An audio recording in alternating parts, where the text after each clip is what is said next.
وستاري بير يجي بعدها الفعل في المصدر كعادة أي حرف جر بيجي بعده الفعل في المصدر. السلام عليكم. الجزء الرابع من الفيلم بتاعنا. المرة دي هنشوف حاجات بسيطة جدا بس فايدتها كبيرة أوي. So soltanto che là fuori c'è qualcos'altro per me. Io me lo sento. ميلا سينتو.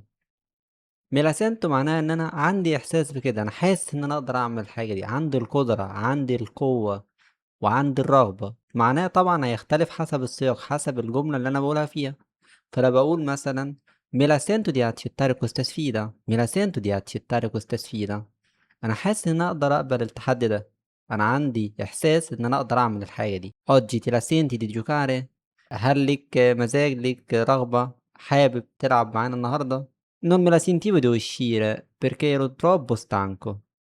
non me la sentivo di uscire perché ero troppo stanco. ما كنتش حاسس إن أنا قادر أخرج لأن أنا كنت تعبان جدا. مكانش عندي إحساس إن أنا ممكن أخرج لأن أنا كنت تعبان جدا.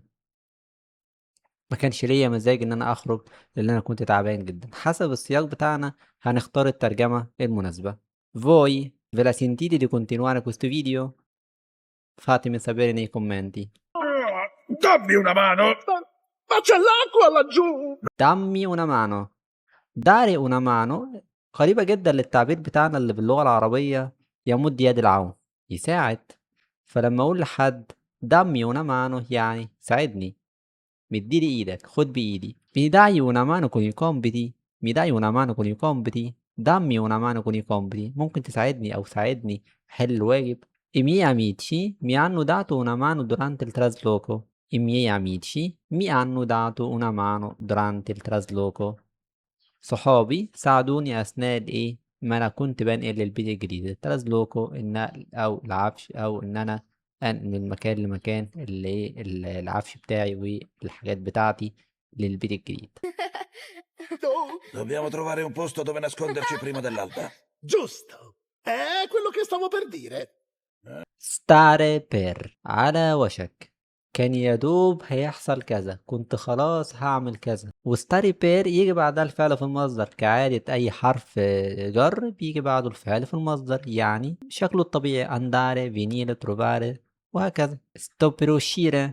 sto per uscire أنا خارج أهو، أنا على وشك الخروج، أنا خلاص خارج طالع. حد بيكلمني بقول له أنا خلاص طالع أهو. sto per uscire. il treno sta per partire. il treno sta per partire.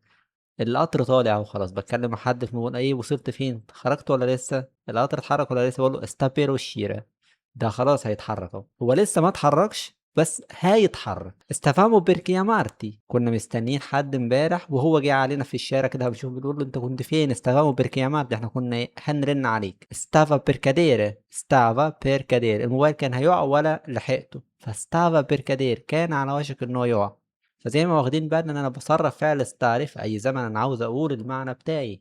لو عاوز اقول في المضارع sta per piovere شكلها هتمطر. stavo per uscire quando mi hai chiamato. كنت خلاص هخرج لما كلمتني. فبستخدمها في الزمن اللي انا شايفه واللي انا محتاجه علشان اقول الجملة بتاعتي.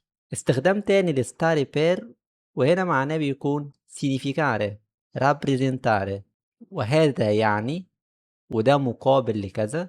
يعني لو أنا باشرح حاجة مبهمة زي ONU فأقول sta per Organizzazione delle Nazioni Unite.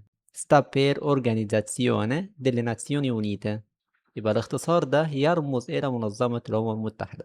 حاولوا تعملوا لنا جمل باستخدام التركيبات دي في الكومنتات وخلينا نشوف هتعملوا إيه. مع السلامة.